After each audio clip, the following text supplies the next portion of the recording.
make yourself at home. You're going to be here for some time.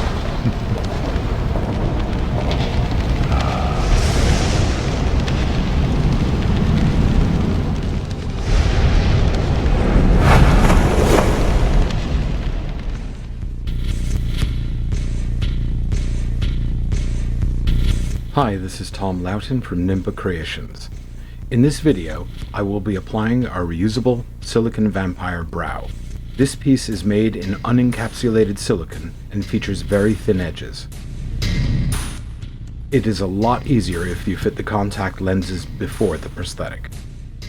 I only use Nimba Fix adhesive to adhere all of our silicone prosthetics. As always, I stick the performer's eyebrows down with adhesive.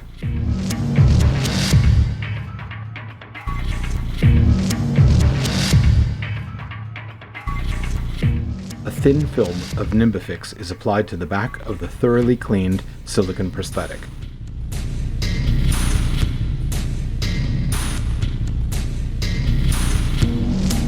The corresponding area of the face also gets a thin layer of Nimbifix.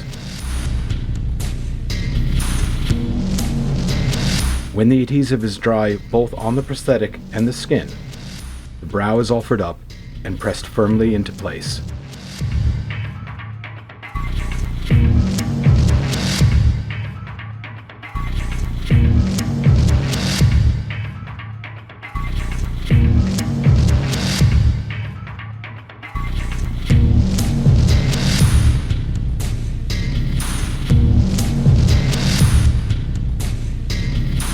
I begin to work adhesive under the edges of the appliance with a cotton swab. A brush can also be used for this.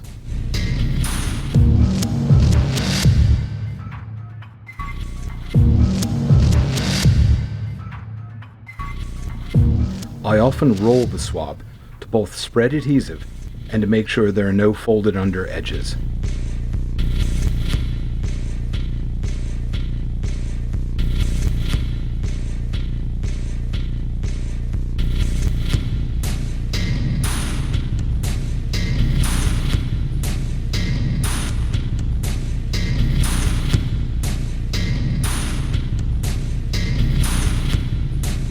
Once the edges are dry and firmly pressed down, I use our silicone blending paste to smooth the edge of the appliance into the skin.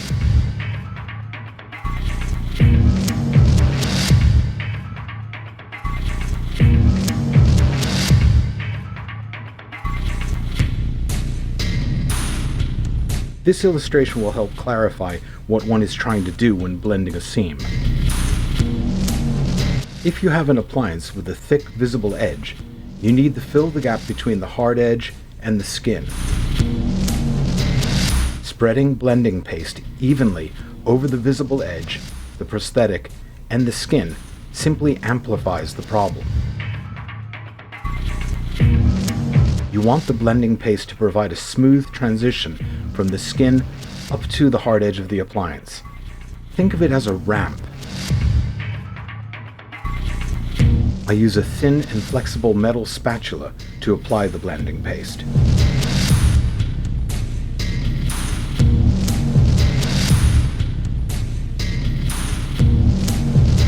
Once it is set, it's time to paint. For this makeup, I'll use a single action airbrush for the application of our Perfect Palette 2.0 alcohol colors, but a sponge will also work very well indeed.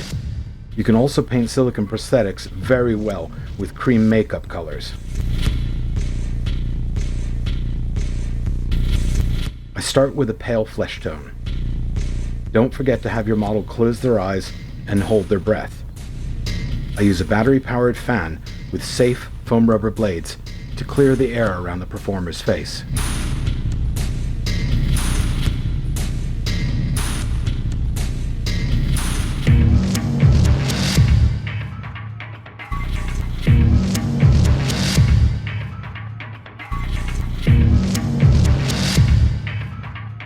I next use a pale pink rose color to add contours and tone to the face.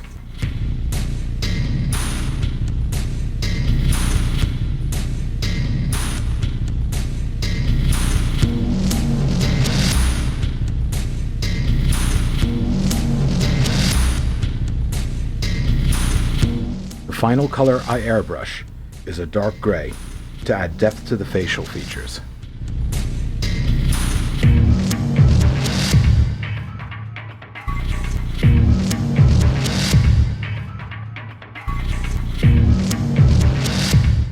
I finish with a spattering of a thin rust brown color and a gray rose color to add mottling and texture.